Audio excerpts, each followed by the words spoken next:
Donc voilà, donc j'ai fait une petite présentation de la CTNTE et globalement des personnes qui sont présentes à la réunion ce soir.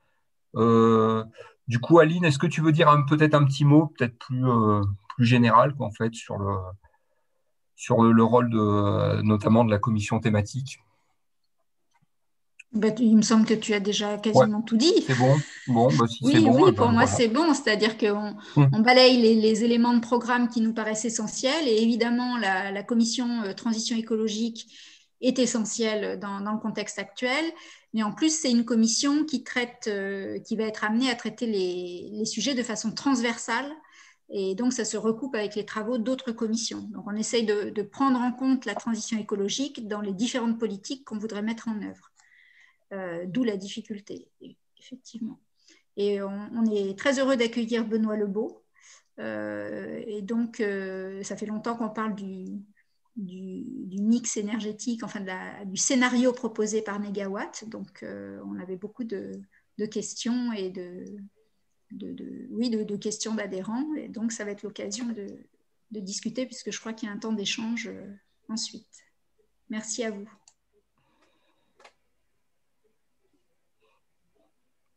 Donc, je prends la parole maintenant. Vous m'entendez bien? Le son Ouais. est bon, correct? Très bien, parce que merci de m'accueillir là, et puis bravo pour ce que vous faites. J'ai eu l'occasion de suivre un petit peu Nouvelle Donne, notamment au tout début, et sincèrement, entre nous, je ne savais pas qu'il y avait encore une activité, donc très heureux de voir que finalement, vous êtes là. J'ai eu l'occasion de rencontrer Pierre Laroutourou à quelques reprises, notamment depuis son vif intérêt sur le changement climatique. Alors, je suis donc Benoît Lebeau. Je suis effectivement membre de l'association Négawatt depuis 20 ans. Je suis l'un des cofondateurs. J'ai même été le premier président de l'association quand nous l'avons créée il y a 20 ans. Nous allons fêter notre 20e anniversaire. Moi, j'ai un parcours dans un seul secteur, celui de la transition écologique. Je suis ingénieur. J'ai beaucoup l'occasion de travailler pour ce qu'on appelle la partie efficacité énergétique. J'ai travaillé à l'ADEME, puis à l'Agence internationale de l'énergie. J'ai rejoint après, pendant une dizaine d'années, les Nations Unies, le programme des Nations Unies pour le développement. Et puis récemment, j'ai travaillé pour une coopération dans le cadre du G20, une coopération des pays du G20 sur l'efficacité énergétique, qui a été torpillée par l'administration américaine sortante, qui me vaut aujourd'hui d'être de retour à mon ministère d'origine, qui est devenu le ministère de la Transition écologique. Et ça fait 1 an que je suis de retour au ministère et que j'essaie péniblement de trouver un poste. Mais quand on a mon expérience et mon âge, eh bien, malgré tout mon intérêt et toute mon expérience dans le domaine de la transition énergétique, et entre nous, on me fait le reproche de ne pas être ni polytechnicien ni NARC pour accéder aux postes qui m'intéressent le plus. Et les postes qui m'intéressent le moins, eh bien, on me dit que je suis trop senior, trop international, trop chauve peut-être. Mais en tout cas, pour l'instant, je ne suis pas en fonction. Donc, je mène une mission. Actuellement, je mène une mission pour le ministère sur l'impact de l'introduction de la 5G sur la transition énergétique. Impact très conversé. Je peux vous dire que ça tâtonne beaucoup du côté du ministère pour savoir comment on appréhende le problème. Et on a là l'illustration de la difficulté de travailler sur la transition énergétique et climatique. Vous prenez simplement l'impact de la 5G. Bon, il y a d'autres problèmes comme la mobilité, le logement, la réindustrialisation, la relocalisation de l'industrialisation, et vous avez là des sujets qui sont quand même assez complexes. Donc, je suis très heureux de vous présenter un petit peu pourquoi au niveau Négawatt, on a en fait progressivement… Négawatt est né en fait d'un rassemblement de spécialistes qui, comme moi, travaillaient les uns sur l'efficacité énergétique, la maîtrise de l'énergie, les autres sur les énergies renouvelables. Et bien que nous étions en responsabilité, moi j'étais dans des instances publiques, je trouve que les idées qu'on portait n'étaient pas suffisamment comprises et peut-être pas suffisamment entendues par les autorités nationales. Donc on a commencé à essayer de questionner combien nos idées pèsent. Et c'est ainsi qu'en rassemblant nos idées, on a progressivement développer un scénario pour la France en quantifiant combien nos idées qui portent sur la maîtrise de l'énergie dans chacun des secteurs, puis après, par le recours aux énergies renouvelables, combien ça pèse. Et on a fait un premier scénario pour la France en 2003, 2004, et puis on l'a renforcé en 2007, puis 2011, puis 2017, et nous sommes en train de travailler activement sur un nouveau scénario pour la France pour essayer de voir comment ces idées de transition énergétique peuvent changer la trajectoire d'un pays comme la France. Et je ne vais pas vous dévoiler les réflexions qu'on a actuelles, mais on a perdu tellement de temps aujourd'hui qu'il faut vraiment pousser les curseurs de la sobriété, de l'efficacité énergétique à fond pour permettre la décarbonisation totale de notre économie en 2050. On a perdu beaucoup de temps, ce qui nous impose aujourd'hui d'être clair sur eh bien, la réalité du changement climatique et l'impératif de cette transition énergétique. Alors, je vous propose un partage d'écran parce que j'ai préparé quelques éléments pour nous mettre tous d'accord. Vous êtes certainement tous… Alors, est-ce que vous voyez bien là? Vous voyez mon écran? Très bien. Vous voyez la magnifique terre? Très bien. Je me permets de vous présenter ces magnifiques dessins. Ce sont des gravures rupestres. Le savez-vous? Elles ont été prises, ces dessins, ces gravures, en 1990. C'est dans la grotte Cosquer qu'ont été prouvés ces magnifiques dessins rupestres qui datent de moins 20 000 ans. Et pourquoi je vous les montre? Parce que la grotte Cosquer se trouve en Méditerranée et son entrée est exactement à moins 36 mètres sous le niveau actuel de la Méditerranée. Et il a fallu M. Cosquer et ses amis pour retrouver une entrée de grotte à moins 36 mètres sous le niveau de la Méditerranée, remonter une galerie qui fait 175 mètres de long pour déboucher sur cette grotte dans laquelle ils ont découvert les magnifiques gravures que je vous ai montrées préalablement là. Je vous montre ce dessin-là parce qu'il y a moins 20 000 ans, de toute évidence, la mer n'était pas à ce niveau-là. En fait, la mer était à 6 km de l'entrée de la grotte. Et les océans étaient plus bas de 120 mètres par rapport au niveau d'aujourd'hui. En fait, par rapport à la Méditerranée d'aujourd'hui, voilà la Méditerranée il y a 15 000 ans. Ce qui nous sépare des deux, c'est une évolution d'air glaciaire, c'est 5 degrés Celsius. Comparé à la température d'aujourd'hui, 5 degrés Celsius en moins, c'est une toute autre physionomie de la Terre. À cette époque, les calottes glaciaires débordaient largement sur toute la Scandinavie. Il y avait 1 kilomètre de glace sur l'emplacement actuel de la ville de New York. Ce qu'il faut comprendre, c'est 5 degrés de moins, quelques degrés de moins, et la Terre est complètement différente de tout ce qu'on connaît.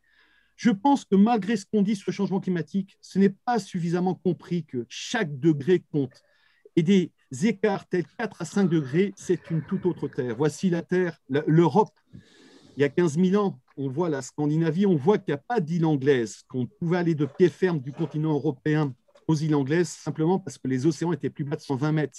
À cette époque-là, donc, la calotte glaciaire recouvrait donc toute la Scandinavie, l'Amérique du Nord, les océans étaient plus bas de 120 mètres, et le Sahara était vert, 5 degrés moyenne. C'est pour ça qu'en fait, le détroit de Bering était à sec, et nos ancêtres ont pu sortir du continent asiatique et regagner l'Amérique latine, 5 degrés Celsius.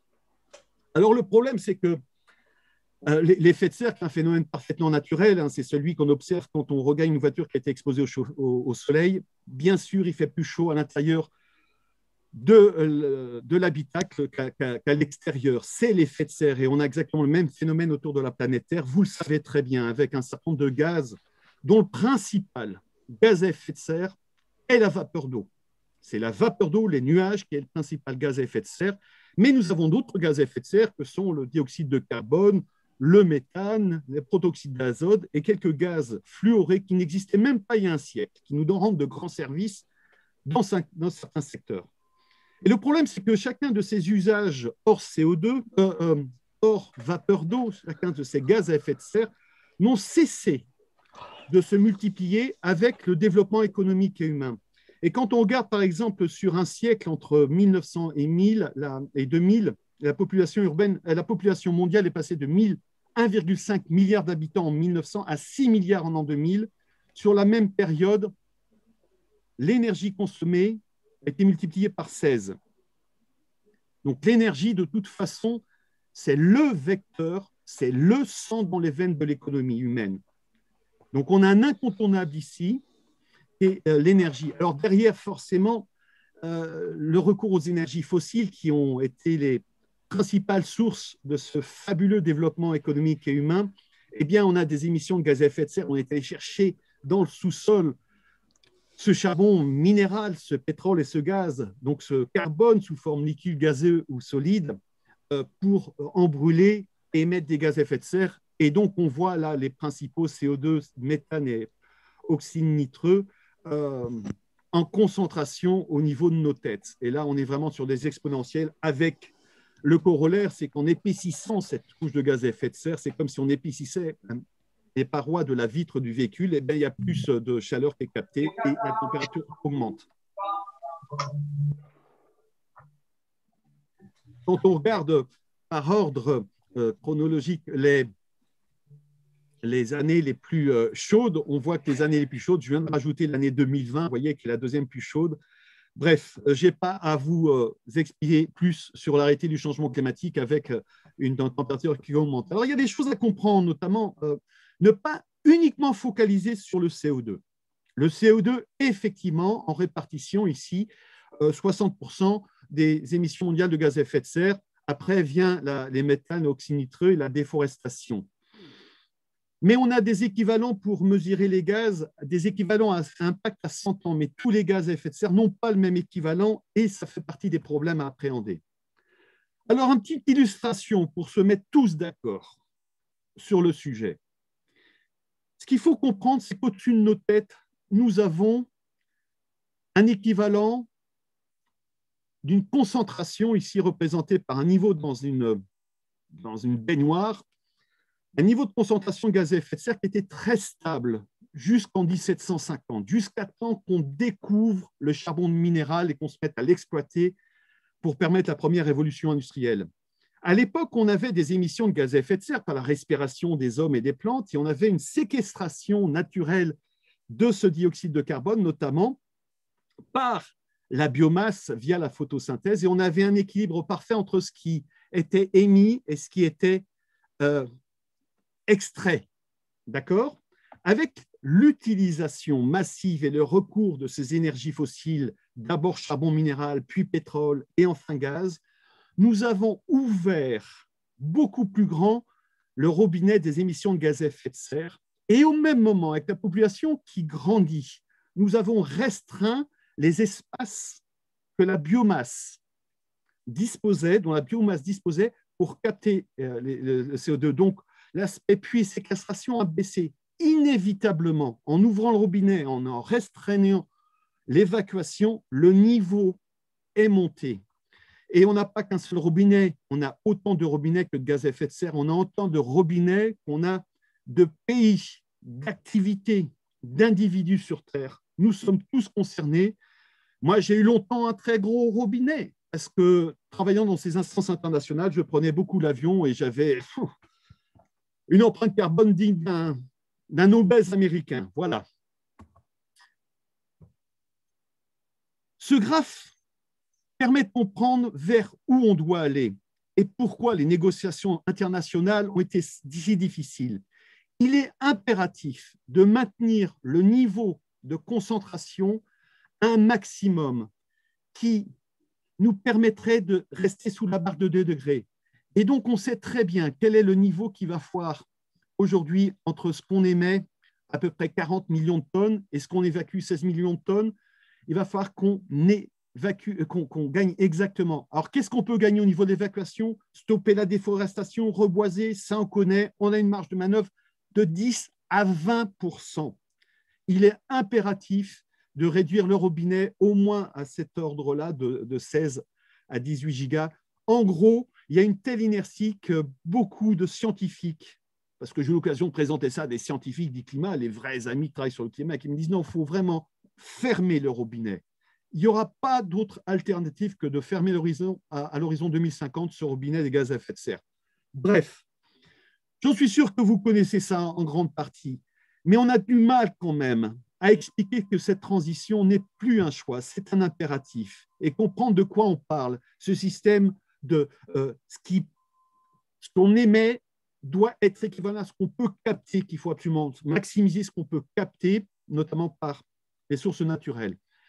Et la transition, eh bien, elle est liée à ce qu'on trouve dans le domaine de l'énergie. Alors là, c'est une autre répartition des émissions de gaz à effet de serre. Par secteur, on voit que la production d'énergie, typiquement d'électricité, pèse 26% des émissions, le transport 13%, les bâtiments 8%, l'industrie 19%, l'agriculture 13%, la forêt, la déforestation, etc., 17%, les déchets 3%. L'énergie qui est produite ici, notamment pour l'électricité, est consommée principalement dans l'industrie et les bâtiments. 2 tiers dans les bâtiments, 1 tiers dans l'industrie. Donc, une autre façon de représenter, ça fait partie des difficultés d'appréhender les sujets, c'est que le secteur du bâtiment, dans la plupart des pays, constitue le principal secteur d'émissions de gaz à effet de serre, quand on attribue une partie de la partie jaune ici au secteur du bâtiment. Alors, on a déjà pris 1 degré, d'ici 1,2 degré même, depuis qu'on a commencé à extraire du charbon minéral. Et au rythme actuel, et malgré tout ce qu'on sait, on continue massivement d'émettre des gaz à effet de serre. Et selon les décisions que l'on prend aujourd'hui, la température, d'ici à la fin du siècle, peut augmenter entre 2 et 5 degrés. Et on a déjà une idée de la vulnérabilité du changement climatique. Et quand on représente ici sur une map monde les pays qui sont les plus vulnérables au changement climatique, on s'aperçoit qu'ils sont établis sur la zone équatoriale et que ce sont les pays qui ont le moins contribué au changement climatique. Ce sont les moins avancés. Et c'est la plus grande injustice qui puisse exister aujourd'hui. Les moins responsables sont ceux qui déjà souffrent le plus de la réalité du changement climatique. D'où notre obligation à nous autres, pays développés. C'est nous qui nous sommes développés, qui avons puisé, qui sommes allés chercher ces énergies fossiles pour permettre notre confort et notre développement de réussir. C'est nous qui sommes responsables. Voici une map monde de la NASA, un monde à 4 degrés Celsius à l'horizon 2080-2100. En jaune, les terres inhabitables. Il n'y a vraiment pas de quoi se réjouir. Alors, bien sûr, on entend parler beaucoup d'enjeux colossaux, on entend parler de tonnes, de milliards de tonnes, de milliards d'euros d'investissement, mais on a du mal à réaliser des choses très simples, comme le fait qu'aujourd'hui, un Français moyen produit 1 kilo de déchets ménagers par jour. Chacun d'entre nous produit 1 kilo de déchets ménagers par jour. Et que ça sent mauvais, il faut recycler, et ça, il y a des programmes, tant mieux. Mais chaque jour qui passe, chacun d'entre nous émet entre 20 et 25 kilos de CO2 par jour. Et nous sommes dans un pays où l'électricité, comme vous le savez, en France, est largement décarbonée. Malgré cela, quand on regarde simplement avec une comptabilité basique en termes de kilos de déchets ou kilos d'équivalent CO2, on est dans des facteurs quand même qu'on n'a pas l'habitude d'avoir à l'esprit. Alors, il y a le focus qui est toujours fait sur les déchets et il faut sortir des déchets, il faut les recycler, il faut les réduire, bien entendu. Mais n'oublions jamais que la partie visible cache une forêt bien plus importante. C'est vraiment, vous voyez, plus important que la partie émergée de l'iceberg. Il faut comprendre ce qui est en face de nous. On va prendre simplement un système énergétique que nous connaissons tous, un véhicule. Un véhicule émet des gaz à effet de serre, émet le CO2, mais également émet tous les autres. Les gaz fluorés, les F-gaz, protoxyde d'azote, de façon directe et indirecte. Et si j'avais l'occasion de vous interroger, je vous dirais comment aujourd'hui on peut réduire les émissions de gaz à effet de serre de ce système qu'est le véhicule individuel. Eh bien, il y a 4 étapes. Il y a 4 étapes qui sont incontournables à bien cerner pour réduire les gaz à effet de serre. Si c'est interactif, je vous demanderai qu'est-ce que vous avez à l'esprit. Et certains diront, bah, écoutez, la sobriété, l'éco-conduite, la mobilité, le partage de la voiture, choisir de ne pas prendre la voiture et choisir les transports en commun, oui, la sobriété, le choix individuel est une des premières réponses, parfois la plus importante, la plus ingrate, peut-être la plus difficile, mais la sobriété liée au changement de comportement est une première étape. Mais également, on peut miser sur la performance énergétique, c'est la maîtrise de l'énergie, c'est l'ingénierie. On résume sur l'aspect efficacité énergétique. Chaque système que l'on utilise, chaque système énergétique, que ce soit un moteur, une ampoule, le chaud, le froid, la force motrice, on peut diviser par 2, par 3, par 4, par 5, par 10 la consommation d'énergie par rapport au service rendu. Ça, c'est le rôle de l'ingénieur. J'ai personnellement beaucoup travaillé dans les politiques publiques liées à l'augmentation de la performance énergétique. Mais pour décarboner un système comme la voiture, on peut également changer de carburant. Aujourd'hui, on a un choix entre le diesel, l'essence, l'hybride, l'électrique, l'hydrogène ou le gaz liquéfié. Selon le choix de carburant, on va avoir un impact sur les gaz à effet de serre. Et puis, il y a un dernier point. On a tendance à oublier quand on se focalise trop sur le CO2. C'est les matériaux de la fabrication. Parce que chacun de ces systèmes énergétiques, que ce soit un véhicule, un ordinateur, un bâtiment, une maison, une industrie, une ville, on a des émissions de gaz à effet de serre liées simplement aux matériaux qu'on utilise. Et la décarbonisation de l'économie passera inévitablement par chacune de ces 4 étapes. Et il va falloir les mener de front. Quelques exemples. Je ne sais pas où vous êtes basé, mais voici à Bordeaux le résultat des travaux d'ingénieurs qui ont quitté Renault pour fabriquer la voiture telle qu'on en a besoin. Cette voiture est faite sans aucune portion d'aluminium ou de métal. Elle est faite en matériaux composites, tant au niveau de la carrosserie que du châssis. Forcément, elle est légère, elle fait 700 kg. Eh bien, quel que soit le moteur que vous mettiez dedans, hydrogène, électrique, moteur thermique, cette voiture, parce qu'elle fait que 700 kg, consommera beaucoup moins. Et bien sûr, quand on est conducteur et qu'on fait le choix de ce genre de véhicule, on a forcément un comportement qui va aller avec l'utilisation. Voici ce qu'il faut faire émerger, ces solutions. Autre exemple, complètement disruptif, l'avion solaire, Solar Impulse, de Bertrand Piccard, qui a fait la démonstration avec la seule force et énergie du soleil, on peut faire voler un avion autour du monde. Mais ce que je retiens de ce que dit Bertrand Piccard, c'est que la partie visible de cet avion, c'est les panneaux solaires.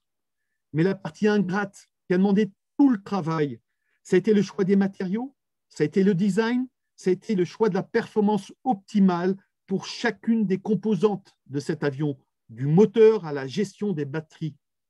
Et bien sûr, le comportement de l'usager. L'avion volait à 140 km/h. Pour faire un avion qui aurait pu voler à 200 km/h, il aurait fallu multiplier par 8 la surface des panneaux solaires. Pour construire cet avion, Bertrand Piccard n'a pas pu compter sur les ingénieurs d'Airbus ou de Boeing parce que ceux-ci étaient incapables d'imaginer autrement que ce qu'ils savaient de l'aviation. Et je trouve ça fascinant que derrière notre grande transition, il va falloir qu'on modifie beaucoup la façon dont on pense l'avenir de façon disruptive. Dernier exemple, le bâtiment. Voici un bâtiment qui est dans la Drôme. Le bâtiment le plus économe que je connaisse, construit avec des matériaux locaux, paille, bois, terre, prise sur place. Bien sûr, conçu dans les règles de l'art, avec des techniques passives, isolation maximale, et ce bâtiment qui héberge 20 ingénieurs avec tout leur matériel informatique et utilise de l'énergie solaire simplement sur la moitié du toit. La consommation de cette électricité produite par simplement la moitié du toit est 7 fois supérieure à la consommation annuelle à l'intérieur de ce bâtiment, qui est conçu sans chauffage et sans éléments de climatisation. Le coût de ce bâtiment, je l'ai mis là, 1 200 € du mètre carré. Trouvez-moi un seul autre bâtiment, quel qu'il soit, en France, qui a un coût si faible. Quand on met l'argent sur l'intelligence collective pour assurer la transition, on y arrive. Alors, bon, par rapport aux évolutions actuelles de gaz à effet de serre, il faut forcément une évolution souhaitée de gaz à effet de serre. 4 étapes: sobriété, efficacité, énergie renouvelable, et encourager la séquestration et le choix des bons matériaux, par les matériaux biosourcés, par bien sûr la reforestation, par les techniques pour alléger tout ce qui nous entoure. J'ai eu l'occasion de présenter des dizaines de fois ces 4 étapes. Très heureux de voir que même le GIEC aujourd'hui résume en 4 étapes, mais ce n'est pas suffisamment compris, la nécessaire atténuation des gaz à effet de serre. Au niveau de négawatts, on est né avant cela, on a axé donc sur les 3 aspects: sobriété, efficacité, renouvelable. Sobriété, donner priorité aux besoins énergétiques essentiels. Efficacité, réduire la quantité nécessaire à la satisfaction des mêmes besoins. Et bien sûr, recours privilégié aux énergies renouvelables, avec une réflexion fine sur quels sont les besoins que nous avons. Et quand on regarde cette énergie que nous consommons à chaque instant de notre vie, partout où nous situons, nous consommons de l'énergie, il y a des besoins qui sont vitaux désormais. Mais il y a des besoins qui sont d'ordre essentiel, d'autres indispensables, puis un peu plus loin, des utiles, et puis accessoires. Et puis, quand on regarde de près, il y a des besoins futiles, extravagants, inacceptables, voire nuisibles. Les exemples sont nombreux et nous sommes repartis de ces besoins pour essayer de voir comment, en France, on peut assurer une prospérité pour tous, un confort pour tous, mais tout en assurant la fourniture de ce service énergétique avec la plus grande efficacité énergétique. Et quelle régulation, quelle politique publique pour accompagner l'un ou l'autre? Bien sûr, accepter l'interdiction ou la dissuasion sur les aberrations des usages, et puis parvenir à la citation, voire à l'obligation de l'autre côté. Alors, les exemples de sobriété sont nombreux. Là, voici typiquement ce qu'on peut trouver chez nos amis américains qui, malgré les efforts annoncés, vont se proposer d'ici à 30 ans de réduire par 50 leurs émissions de gaz à effet de serre, ce qui les amènerait à un peu plus de ce que nous émettons, nous, Français. Alors, les comportements, le changement des comportements de vie sont très liés à plein d'éléments de la vie publique. Et regardons simplement la publicité quand on imagine que chaque jour qui passe, chacun d'entre nous sommes en contact de 1200 publicités et 95% de tous ces messages publicitaires, c'est consommer plus. Du côté de la sobriété, côté négawatt, on a eu l'occasion d'affiner en analysant ce qui revient de la sobriété dimensionnelle, la juste taille, le dimensionnement, les surfaces chauffées, le poids du véhicule. Et puis il y a la sobriété liée à l'usage, niveau durée d'exploitation, l'arrêt des appareils inutiles, la vitesse sur autoroute, les propositions de réduire de 90 à 80, de 130 à 110 la vitesse sur les autoroutes. La sobriété coopérative qui s'organise. Donc derrière chacun de ces grands aspects, nous avons essayé de quantifier et de faire des propositions de politique publique. Au niveau d'efficacité énergétique, il y a 4 grands éléments. Je passe rapidement. Efficacité au niveau de la construction, au niveau de l'utilisation, au niveau des appareillages et bien sûr au niveau du système productif. À chaque fois, nous sommes allés chercher les gisements possibles grâce à l'intelligence de l'ingénieur des énergies consommées, qu'elles soient grises, utiles, finales ou énergies primaires, et de quantifier et d'attacher à chaque aspect de la quantification des politiques publiques. Voici en résumé, mais ceci est le scénario que nous avons mis sur la table en 2017, nous sommes en train de réviser, mais nous allons continuer quand même de regarder les 3 grands secteurs que sont le bâtiment, transport, industrie. Voyez ici en orange et jaune la partie que nous pouvons atteindre entre un scénario tendanciel, on poursuit les politiques actuelles qui mènent quand même avec des réductions de consommation d'énergie, on peut atteindre, d'après nos calculs, une radicale diminution des émissions en bleu. Et une fois qu'on a fait sobriété, efficacité énergétique, on écrase la demande, vous voyez, dans chacun des grands secteurs, avec des proportions différentes liées à l'effort de sobriété et d'efficacité énergétique. Et bien sûr, de faire prendre le relais par les énergies renouvelables que sont le soleil, le vent, la biomasse, l'hydraulique et la géothermie, avec des calculs fins. Donc, si vous avez l'occasion de creuser le scénario négawatt, nous pensons sincèrement que la montée en puissance des énergies renouvelables permet de sortir des énergies fossiles et fissiles de façon progressive, mais la condition et la difficulté est de maîtriser la demande. Voici un scénario résumé de tout le travail Négawatt. Ça, c'est le point de départ. On voit l'obésité et l'ébriété énergétique par rapport aux consommations de base, où on voit que l'électricité, en fait, n'est qu'une partie du problème. Aujourd'hui, il y a un focus sur le CO2 dans le débat énergétique, il y a un focus sur l'électricité, et on a besoin de plus d'électricité. Mais le problème, il est ailleurs que l'électricité, il est sur les usages tels que le transport, la mobilité et les besoins de chauffage dans le bâtiment et l'industrie. Bref, on a passé au régime négawatt et voilà ce que ça devient. On voit en vert le recours aux énergies renouvelables et le plus important, c'est au niveau des besoins à l'horizon 2050. Vous voyez du côté à gauche là, ce qu'on peut réduire comme besoin au niveau chaleur, mobilité et transport. Alors, quand on repasse à la moulinette cette trajectoire, on voit que les émissions de gaz à effet de serre, on peut les diminuer, mais ça implique en fait un changement radical de la façon dont on appréhende les politiques liées à la transition énergétique à tous les niveaux. En deux mots, la transition énergétique se résume en un certain nombre de D. Découpler, par définition, l'énergie consommée des services énergétiques. Découpler la façon dont la croissance, le PIB, évolue de la consommation totale d'énergie d'un pays, d'une activité. Bien sûr, décarboner. Décentraliser. L'avenir de ces services énergétiques, c'est la décentralisation des secteurs. Il convient également de décentraliser l'accompagnement de la transition énergétique pour l'efficacité énergétique. Le rôle des villes, des municipalités, des collectivités locales pour le secteur du bâtiment et la mobilité, c'est d'ordre local. Disrupter. On n'y arrivera pas si on continue de penser le système tel qu'on le connaît aujourd'hui. C'est pour ça que j'ai montré ces exemples qui paraissent saugrenus. Dans le secteur du transport, de la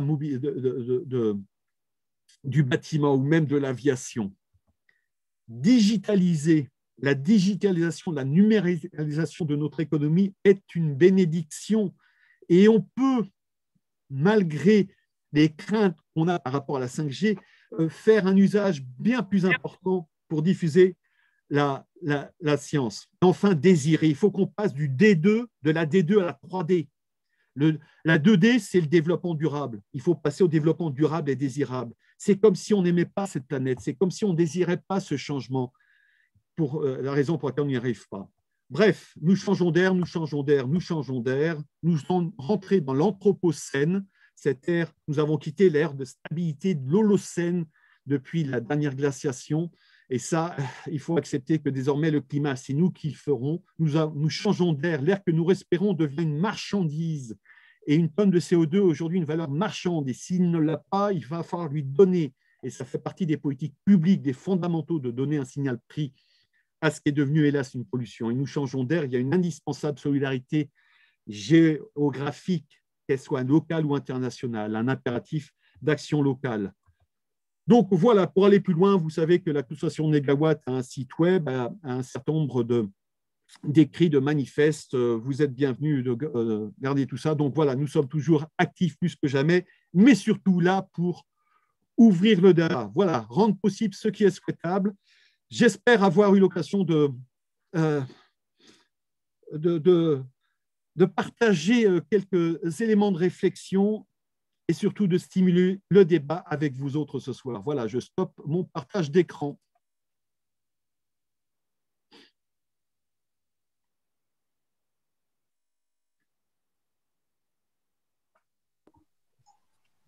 Merci. Peut-être avez-vous des réactions. Merci beaucoup pour votre intervention, déjà. Et puis, je pense qu'on peut lancer la séance de questions.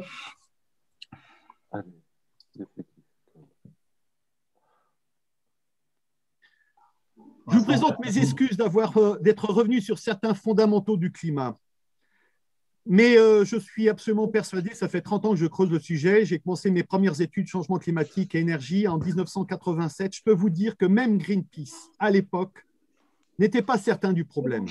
Et j'ai vu la montée en puissance de ce thème Et malgré la montée en puissance, je pense qu'on n'a toujours pas bien compris ce qui est en face de nous et la façon dont y parvenir. On a tendance à focaliser sur des choses telles que le CO2, alors qu'il y a les autres. On a tendance à focaliser sur l'électricité, alors que c'est qu'une partie du problème. Donc c'est pour ça que je me suis permis de revenir un petit peu sur les fondamentaux, même si je suis persuadé que vous maîtrisez chacun toute ou une partie de ces enjeux. Merci Benoît Lebeau. Donc pour la discussion, vous avez en bas de votre écran, vous avez réaction et vous pouvez cliquer sur lever la main si vous avez des questions. Donc, est-ce qu'il y a des questions ou... Alors moi, oui, Denis, qui fait le tour de parole, qui donne la parole? Ça va être Cédric? Oui, Cédric, je peux donner la parole donc à Denis Luvio et ensuite Joël. Il y avait des questions de toute façon qui étaient marquées, mais peut-être que Philippe voudra les poser directement, parce que je pense que c'est posé.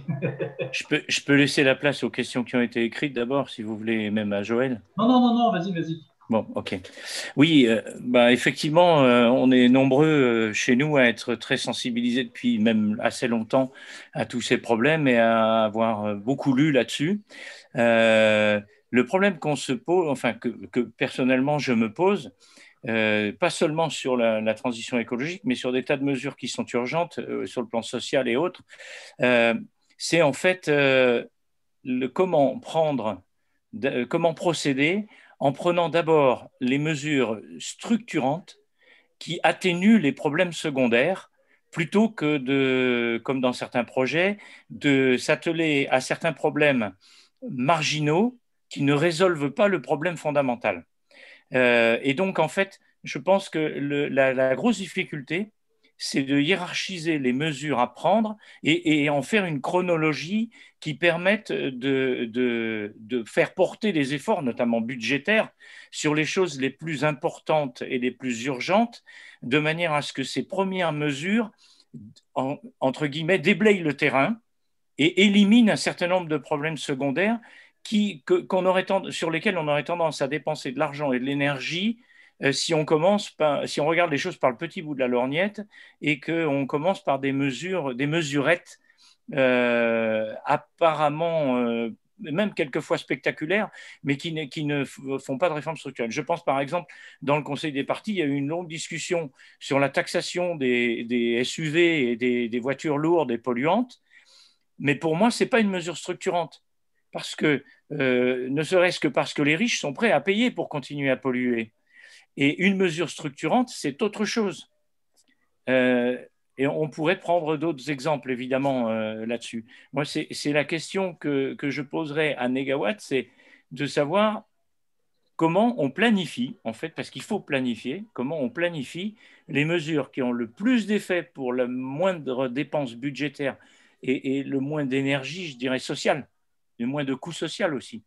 Et comment on fait pour les prendre d'abord?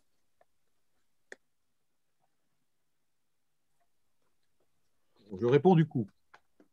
Je vais tenter de répondre. Merci, j'aurais plaisir en fait à vous entendre davantage pour savoir ce que vous avez à l'esprit quand vous évoquez les mesures structurantes. Je pense qu'il y a beaucoup de choses qui viennent à l'esprit.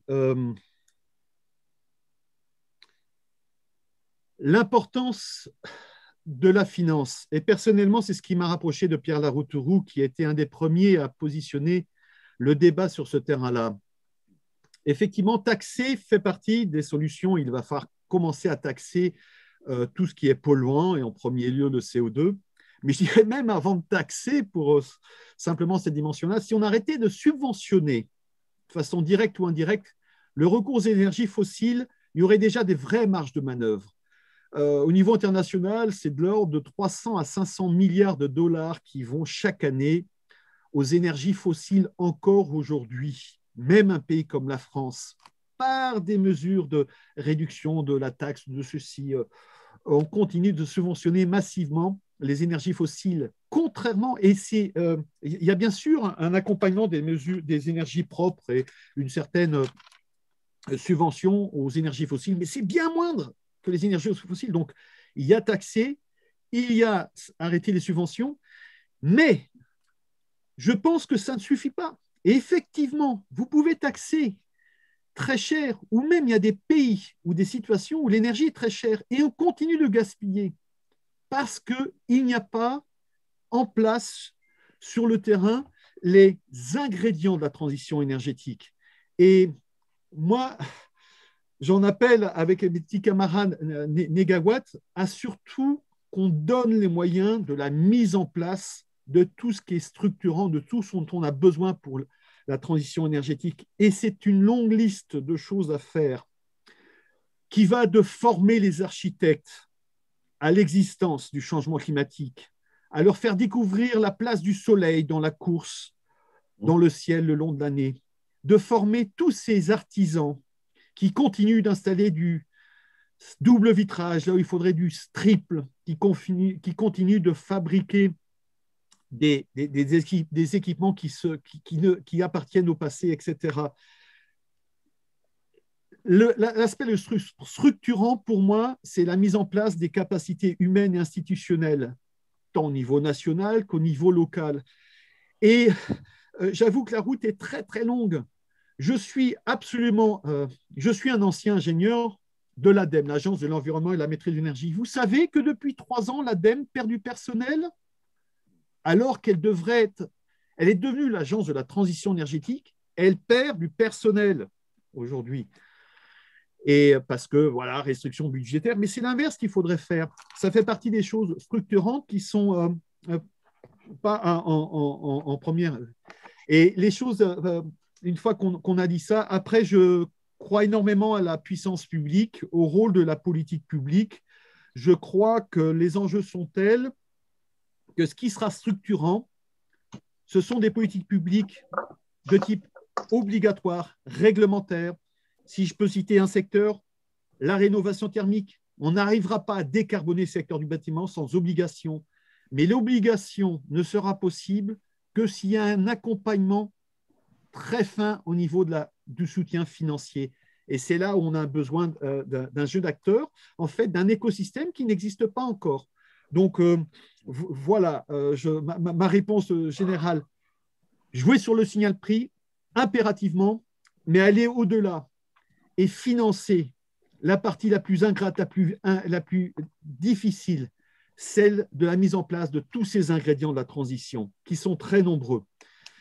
Et je suis d'accord avec vous, la politique des petits pas ne nous permet pas d'aller vite. Vous essayez de courir en faisant des petits pas, on se casse la gueule. Donc, c'est ce qui se passe malheureusement encore aujourd'hui. Merci. Joël et puis ensuite Philippe. Oui, bonsoir Benoît. Alors, moi, je voulais revenir sur le camembert concernant l'agriculture et la forêt, car en faisant le total des pourcentages, on arrive à peu près à 30%. Donc, on arrive à un pourcentage supérieur au bâtiment et à l'industrie, si j'ai bien fait mes calculs. Et pour rebondir un peu à ce que tu disais, dans le canton de Vaud, en Suisse, ça fait maintenant 5 ans que les formateurs se déplacent, vont dans les exploitations agricoles, puisque dans ce domaine-là, le fait enfin, pour décarboner, ils doivent laisser leurs intrants sur place et puis enfouir leurs déchets. Enfin, il y a toute une politique très importante. Également au niveau de la déforestation, comment planter avec des arbres dans les vignobles. Enfin bon, il y a toute une politique. En France, on voit très bien, oui, pour l'instant, ça n'est pas fait. Mais je suis d'accord avec toi que effectivement, s'il n'y a pas d'accompagnement, on assiste à un foisonnement de petites mesures. On voit très bien, hein, tous les jours, on a changé, mettez des panneaux photovoltaïques sur vos toits en tant que particulier. Il y a tout un tas d'entreprises, c'est mal géré, quoi. On sent qu'il n'y a pas une structure unique. Et là-dessus, effectivement, il faut vraiment qu'on fasse un effort d'accompagner, de former. Et ça me paraît être la priorité. Oui, alors le domaine de la forêt, du bois, du rôle de l'agriculture, du rôle du sol est un peu plus difficile à appréhender que les émissions de carbone du secteur de l'énergie. dans le précédent scénario Négawatt, on avait déjà eu l'occasion d'essayer de comprendre, d'introduire ce que l'on pourrait séquestrer de façon supplémentaire par une politique améliorée d'usage du sol, en encourageant le reboisement et en basculant certaines pratiques agricoles compatibles avec la réduction des gaz à effet de serre. Dans le scénario qu'on va sortir en 2021, là, dans 6 mois, d'ici à la fin de l'année, on s'est rapproché de partenaires qui maîtrisent mieux que nous l'aspect agriculture, usage des sols, forêt, et notamment en lien avec le bois énergie et l'usage que l'on peut faire de la biomasse pour notamment fabriquer du biogaz, qui est on parle beaucoup d'hydrogène, mais le biogaz peut être une des solutions. On est sur des choses de plus en plus complexes. Il y a des pistes. Effectivement, moi, la clé, c'est de passer d'une économie des énergies, des ressources non renouvelables à une économie des ressources infinies que sont la connaissance, l'éducation et le soleil, le vent. Mais je mets la dimension connaissance, éducation. Nous devons passer dans l'économie de la connaissance. C'est l'enjeu de ce 21e siècle et ça impose une remise en cause de ce qu'on connaît, de la façon dont nous appréhendons le monde, dont nous le concevons et de la façon dont nous acceptons également le rôle de la finance, de la taxe, de la politique publique, de la gouvernance. Pour conclure sur l'aspect lié à la séquestration au sol, l'agriculture et la forêt, bien évidemment, il va falloir que nous apprenions à manger différemment. C'est bien sûr éventuellement la toute première chose à faire dans notre monde, c'est de limiter sa consommation de viande. On le sait. Et puis après, il y a d'autres petites choses qui se déclinent. Pas besoin d'avoir des panneaux solaires sur son toit pour consommer de l'énergie 100% décarbonée et propre aujourd'hui. C'est le cas chez moi, je vous parle depuis mon ordinateur. J'ai un abonnement chez Enercop avec une électricité 100% renouvelable et locale. Et ça, c'est la portée de tout le monde. Donc, je veux bien, je n'ai pas encore de panneaux solaires, hein, je fais d'abord des effets de ce côté-là. Mais bref, c'est pour illustrer qu'il y a beaucoup de choses à faire. Merci. Philippe Dumas, tu veux? Oui, bonjour, merci pour la présentation. On est sur les mêmes points de vue. Moi, j'ai juste un regret dans ce que vous dites et dans votre scénario, c'est le manque de considération locale. Pour moi, la transition énergétique, elle se fera bien sûr par les pouvoirs publics au niveau national, par des obligations, mais il y a une force locale. La création de coopératives. Si on veut avoir des réseaux de chaleur, il faut que les gens ils soient engagés dans la connexion au réseau de chaleur. La contribution participative pour financer les projets. Donc, je pense que c'est quelque chose, une dimension pour changer le paradigme. On est issu quand même d'une centralisation de la production d'énergie sur le nucléaire. Si on veut passer sur des sources renouvelables, il faut aussi que les gens l'acceptent socialement, économiquement, environnementalement. Sur la chaleur, c'est encore plus important, puisque le gaz, on en a pas, on avait un peu à Lac, on en avait un peu en France, mais on l'importe, Norvège, Algérie, Russie. Donc, je pense qu'il y a des enjeux derrière qui sont même plus qu'environnementaux. Et donc, cette dimension-là, il va falloir effectivement former les architectes, mais il faut que les pouvoirs locaux montrent l'exemple, que les villes montrent l'exemple, que les bâtiments publics montrent l'exemple. Donc, c'est pour ça que ce serait intéressant dans des scénarios comme le vôtre, quand on parle de rénovation thermique des bâtiments, qu'on aille dans plus de détails. Qu'est-ce qu'on veut faire exactement? Nous, j'avais proposé cette idée-là d'avoir des vagues de rénovation, peut-être s'intéresser premièrement à la rénovation des bâtiments pour les gens qui souffrent de précarité énergétique et qu'on ne se trompe pas sur le mot, ce n'est pas la précarité énergétique sur la consommation d'électricité, c'est sur le chauffage de leur bâtiment. Donc, même aller sur le détail, changement de leur chaleur, effectivement, efficacité énergétique, et puis switch sur les renouvelables. Ce n'est pas parce qu'on est dans la précarité énergétique qu'on ne doit pas aussi avoir une aire propre, proche de chez soi, etc., etc. Donc, cette dimension locale, je ne vais pas aller sur les détails de toutes mes questions sur le modèle, mais vraiment, cette dimension locale, elle est vraiment clé pour moi dans la transition énergétique. Oui, c'est pour ça que j'ai insisté sur le D de la décentralisation ou de l'impératif de changer d'air, le local. On a un problème là. Et vous qui êtes un parti politique, c'est avant tout un problème de gouvernance. D'un côté, on voit des collectivités locales qui s'engagent, qu'on est de nombreuses, Énergicité, C40, vous savez, les 80 villes les méga-villes de ce monde, disent que ce sont eux qui sont les acteurs de la transition, et bien parce que tous les engagements internationaux, ce sont les pays qui les prennent, ce ne sont pas les collectivités. Et donc, ces acteurs locaux se mobilisent en disant « les États ne vont pas assez vite, nous, en responsabilité locale, nous faisons face au changement climatique ». Et ça fanfaronne de dire « moi, la ville Intel, je m'engage à l'horizon 2030 de réduire de 35%, de 40%. » Tout ça, c'est fort bien. Mais d'abord, je vois qu'ils n'utilisent pas forcément le même langage. Donc, on a un problème déjà de mettre tout le monde sur la même base de connaissances, une fois de plus. Qu'une fois que, éventuellement, des objectifs sont pris au niveau local, eh bien, ils font face à la transition du secteur du bâtiment, de la mobilité, et ils s'aperçoivent qu'ils n'ont pas forcément les bons équipements, les bons instruments pour ça. Ils n'ont pas les instruments techniques. Et là, seul l'État, voire l'Europe, peut mettre en place ces instruments techniques que sont les certifications, les obligations, la labellisation, ce qui est incontournable. Ils n'ont pas le savoir-faire, parce que le savoir-faire, c'est un coût d'apprentissage des architectes à l'installateur, et personne ne sait vraiment faire. Ils n'ont pas accès à la finance, aux outils financiers.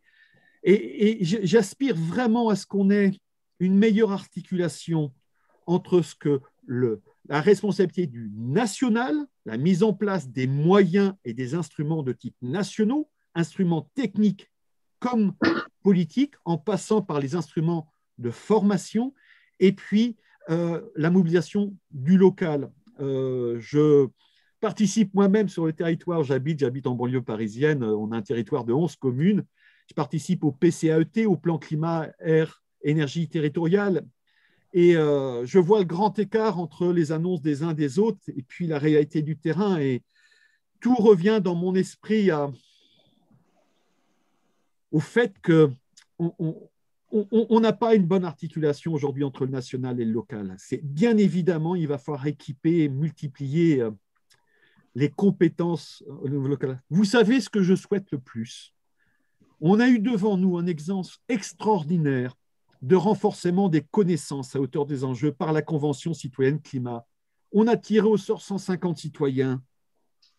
Ils n'y connaissaient rien. En revanche, ils ont eu accès à la connaissance. Ils ont pu avoir et prendre le temps de demander à n'importe quel spécialiste, et en 10 week-ends bien occupés, ils ont suffisamment appris pour proposer des recommandations que même Négawatt n'avait pas imaginées. En fait, si, quand on creuse, ils ont repris une grande partie de ce qu'on avait déjà mis sur le papier.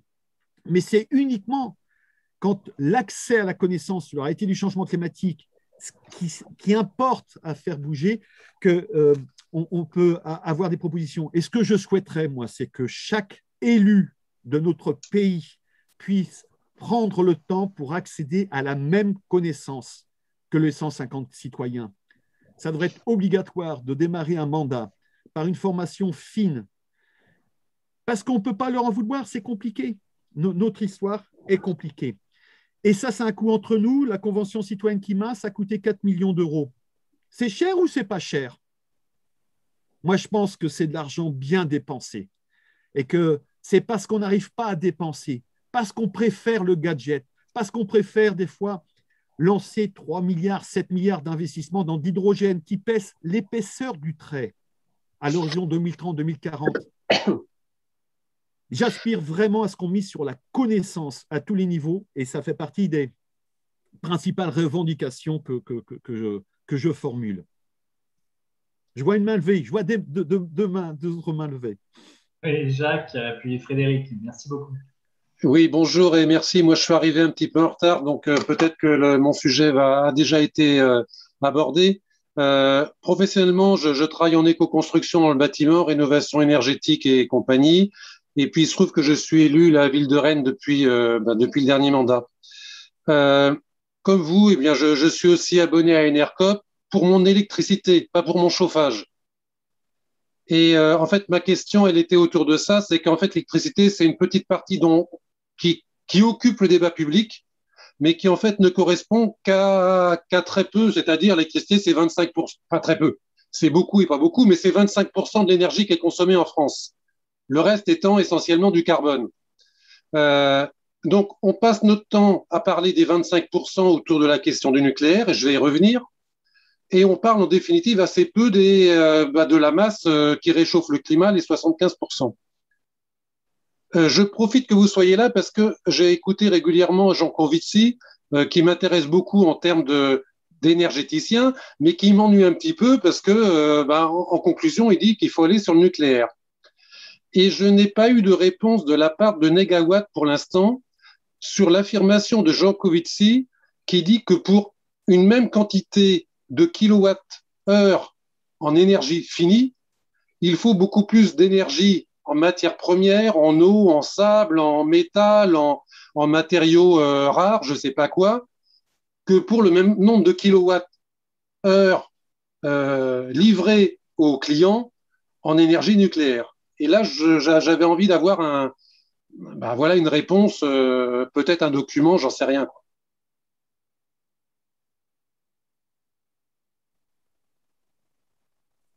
Merci, vous êtes loupé le début, mais j'ai beaucoup insisté sur le fait que dans la lutte contre le changement climatique, d'abord, il n'y a pas que le CO2.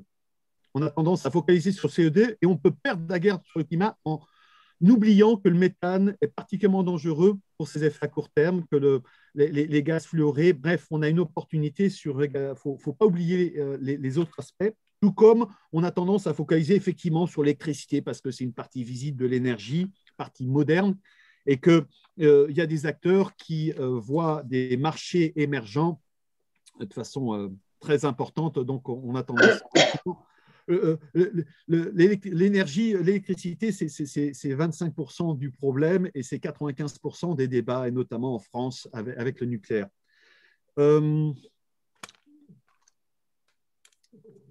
Je respecte beaucoup Jean-Marc Jancovici, que je connais, sur sa connaissance fine des enjeux climatiques. C'est une des rares personnes que je connaisse qui lit attentivement chacun des rapports du GIEC, de l'IPCC, et qui fait d'excellentes vulgarisations sur les changements climatiques.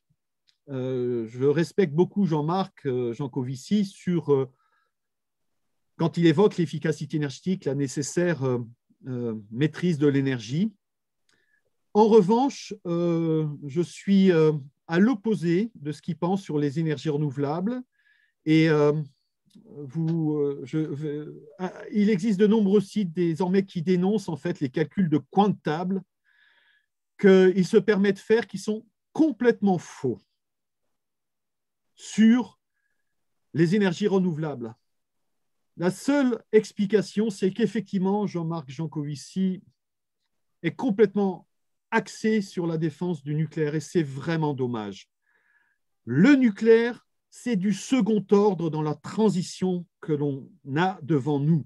C'est d'abord en maîtrisant la façon dont nous consommons de l'énergie, la façon dont nous mobilisons des ressources matières, c'est là qu'on va gagner. La façon dont on produit l'électricité, on a la chance aujourd'hui d'avoir des énergies renouvelables qui ont gagné la guerre économique et financière. Alors, qu'est-ce qu'on vient nous bassiner toujours avec le nucléaire ? Allez sur notre site de l'association Negawatt, décrypter l'énergie. Je vous mets dans le chat. Je vous mets dans le chat décrypterlénergie.org, je crois. Je vais vous mettre ça tout à l'heure. Décrypter. Il y a un certain nombre de réponses qui sont indirectement des réponses à toute cette vague qui porte sur la défense strictement du nucléaire en faisant des erreurs grotesques sur le point énergétique. Nous avons un problème avec les terres rares, oui, mais c'est d'abord dans nos ordinateurs et nos portables que le problème se pose.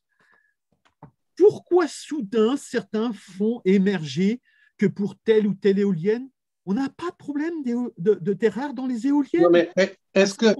Attends, parce que là, pour l'instant, je n'entends pas de réponse à ma question, et ma question, elle m'énerve parce que elle m'ennuie, quoi. Hein. Et j'aimerais bien avoir une réponse. Et il affirme clairement, alors c'est peut-être faux, mais dans ce cas-là, je veux avoir des éléments qui puissent, voilà, que pour un même nombre de kilowattheures fournis à un client, donc de l'électricité, il faut plus de matériaux pour le produire et plus d'énergie pour le produire. Alors c'est vrai, c'est faux. C'est faux. À ma connaissance, avec tout ce que je connais, tout ce que j'ai lu, tous les sites qui contrecarrent les bêtises de Jean Covilly, c'est faux. Je ne vois pas d'autre réponse. C'est des calculs de coin de table.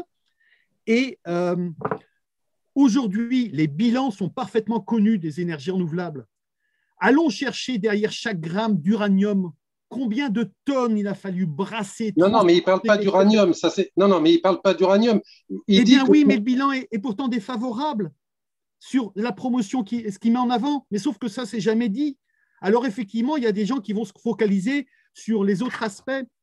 Et je pense que dans ma présentation, j'ai été clair sur l'importance de ne pas oublier les matériaux et de penser effectivement réduire l'impact des matériaux. Je pense que notamment l'association Négawatt est, à ma connaissance, la première instance qui travaille sur la transition, qui dans le monde, j'ai eu l'occasion de travailler beaucoup ailleurs, travaille désormais sur les matériaux autant que sur l'énergie. On a un scénario Négamat qui revient là-dessus. Et on est de plus en plus clair. Allez sur notre site décrypterlenergie.org et je pense que vous trouverez un certain nombre de réponses. Sinon, bon, écoutez, vous m'enverrez quelque chose de plus précis, mais quand on regarde les choses, vous savez, les énergies renouvelables, mais de loin, c'est un moindre mal. Il n'y a aucune ambiguïté là-dessus. Et le problème, c'est qu'à chaque fois qu'on soulève tel ou tel aspect, on oublie l'essentiel. C'est l'efficacité énergétique et les changements de comportement. C'est par ça. Les débats viennent toujours effectivement… Non, mais ça, il le partage avec vous. Donc, il faut se méfier des distractions.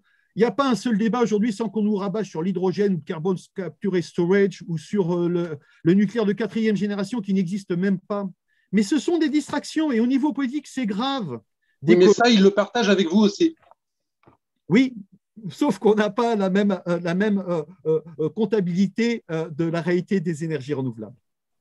Et la comptabilité, y compris au niveau matériel. Oui, non, mais voilà. Et ça, c'est un problème pour des gens comme nous qui ne sommes pas des experts. Moi j'ai vu plusieurs sites dénonçant clairement avec des calculs très précis, mais seulement il n'y a pas l'écho du Shift Project, il n'y a pas l'écho de tout le fan club que Jean-Marc a réussi à développer autour de lui. C'est vrai qu'il est percutant, il est séduisant, il est amusant, il maîtrise parfaitement certains sujets, mais voilà, c'est un petit peu dommage qu'il a tendance à refourguer son nucléaire, parce qu'ultimement, c'est ce qu'il recherche. Et moi, qui ai travaillé international, j'ai travaillé 10 ans de ma vie aux Nations Unies, je peux vous dire qu'un des aspects du nucléaire, si une solution n'est pas universelle, elle ne doit pas être encouragée. Le problème, il est global. Alors, on réserverait certaines technologies à certains et pas d'autres. Vous voyez le bazar qu'on a actuellement en Iran, où tous les pays qui veulent se doter. Donc, rien que ça. Et puis, alors, sans passer à la fois le risque, les bêtises des uns et des autres sur… on empêche de développer la connaissance sur l'impact sur la santé. Alors, on est même au degré zéro. Donc, vous voyez tout le chemin qui reste à parcourir, alors que ça serait tellement plus simple de s'entendre sur l'essentiel. Sobriété, efficacité, renouvelable, propre. Mais ça, il est d'accord là-dessus. Pas tant sur les renouvelables. Enfin, moi, je l'entends dire, le nucléaire, d'ailleurs, sa formule, c'est un parachute ventral, c'est ça sa formule. Ce n'est pas un truc à long terme, mais c'est un truc qui peut nous aider à atterrir. C'est sa formule. Le reste, il faut de la sobriété et du renouvelable. Et le scénario Négawatt précise clairement comment on peut gérer la fin progressive de l'énergie nucléaire à moindre coût pour la société, à moindre risque. Ce n'est pas un arrêt immédiat, c'est un arrêt intelligent. On a besoin du nucléaire dans cette transition et effectivement, c'est un atout pour la France de façon temporaire. C'est beaucoup plus embarrassant pour l'Allemagne avec ses centrales et ses mines de charbon, n'est-ce pas? Mais on peut progressivement, mais investissons ailleurs. Chaque fois qu'on évoque le nucléaire dans la transition énergétique, dans la transition climatique, pour moi, c'est une perte d'attention du cerveau aux problèmes beaucoup plus importants. Déjà, il y a Philippe qui a mis dans la discussion un lien vers le GIEC, la partie rapport du GIEC sur les énergies. Ça peut peut-être t'intéresser, Jacques. Et si, Monsieur Lebeau, vous avez aussi des liens, on est vraiment preneur de tout ce qui peut nous aider à prendre de faire de bonnes propositions. Merci à Aline, Cédric et Philippe d'avoir mis les URL. Oui. Regardez par exemple à l'IPCC ou aux Nations Unies, regardez les objectifs du développement durable, regardez les tableaux de comparaison entre toutes les formes d'énergie et vous allez voir où se trouve le nucléaire. C'est-à-dire que dès qu'on réfléchit un petit peu à l'humanité, à ce qui nous fait humanité, au respect des générations, au regard des critères des objectifs du développement durable, des ODD, tout existe. Mais seulement, c'est moins mis en valeur, c'est effectivement. Et même nous, Négawatt, on se bat, notre énergie, c'est sur la sobriété et l'efficacité énergétique. Merci Frédéric, puis Svisla. Oui, alors donc, moi, je suis un peu l'opposé. Moi, je suis je suis favorable au nucléaire dans ce que j'ai regardé un petit peu partout, quoi. J'avais juste une remarque, par contre, dans ce que vous dites, enfin là, ça n'a rien à voir avec le nucléaire.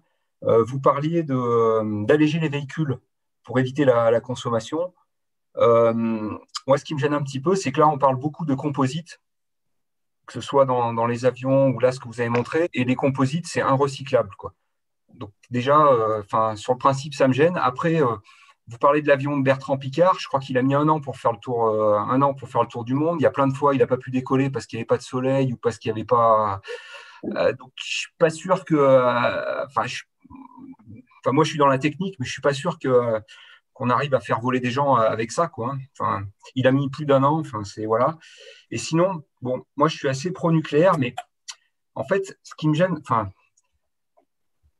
dans le débat entre le nucléaire et les énergies renouvelables, à la limite, peu importe qu'on soit pour ou contre, mais c'est qu'en fait, on a l'air de dire que ça rend le même service. Et c'est ça qui me gêne, en fait. Après, moi, on peut me dire les énergies renouvelables, c'est super bien, pourquoi pas. Mais moi, je me dis, comment on fait, par exemple, quand au début de l'année, je ne sais plus, c'était la première semaine ou la deuxième semaine de janvier, il n'y a pas un pet de vent, il n'y a pas un pet de soleil, comment on fait pour équilibrer la demande? Et ça, vous l'avez très bien dit tout à l'heure, vous avez dit, le problème, c'est de maîtriser la demande. Ben oui, c'est ça le problème, c'est de maîtriser la demande. Qu'est-ce qu'on fait quand il n'y a pas de vent? Qu'est-ce qu'on fait quand il n'y a pas de soleil? On ne fait pas tourner les trains, on voyait. Et ça, après, moi, je dis, OK, on peut le faire, mais il faut le dire. Faut dire que si on passe avec des énergies qui sont intermittentes comme ça, on n'a pas de moyens pilotables.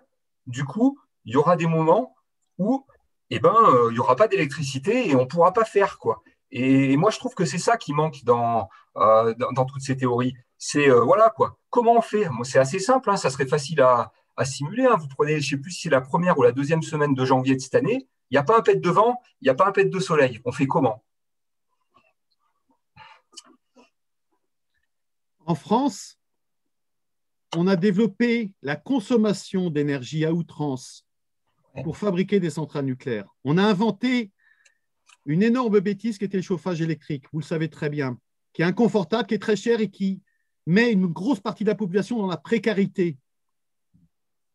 On n'a pas à être fier de ça et on l'a fait uniquement pour vendre de l'électricité.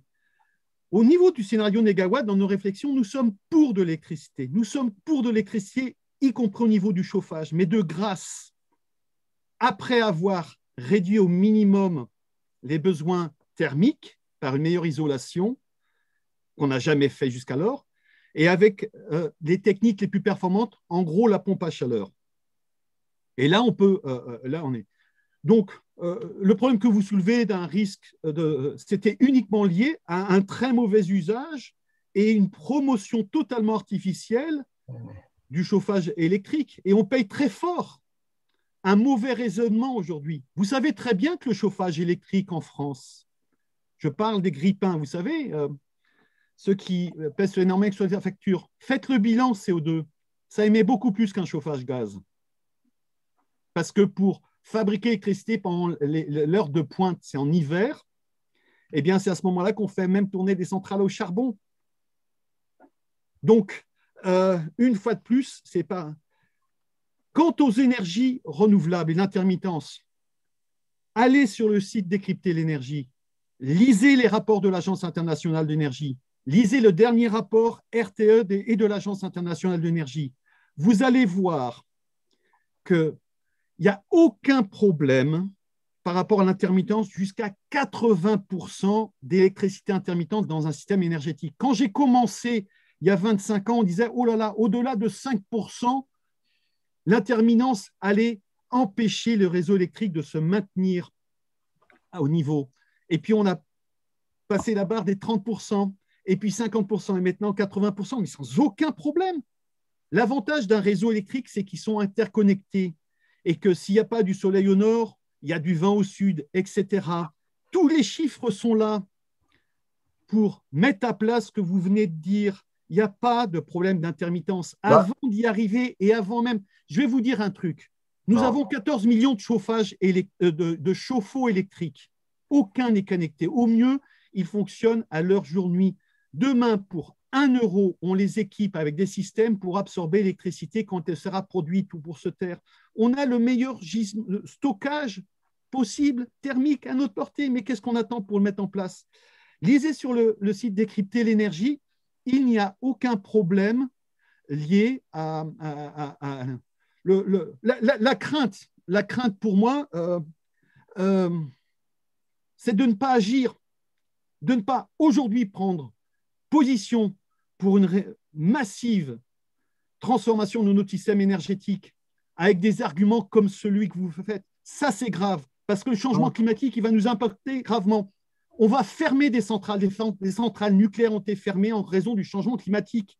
On va être plus malin l'été, quand il fera 40 ou 50 degrés sur le territoire et qu'on n'aura même pas l'électricité nucléaire. Et ça, c'est l'impact du changement climatique. Donc, l'importance, une fois de plus, sobriété, efficacité à tous les niveaux, priorité absolue.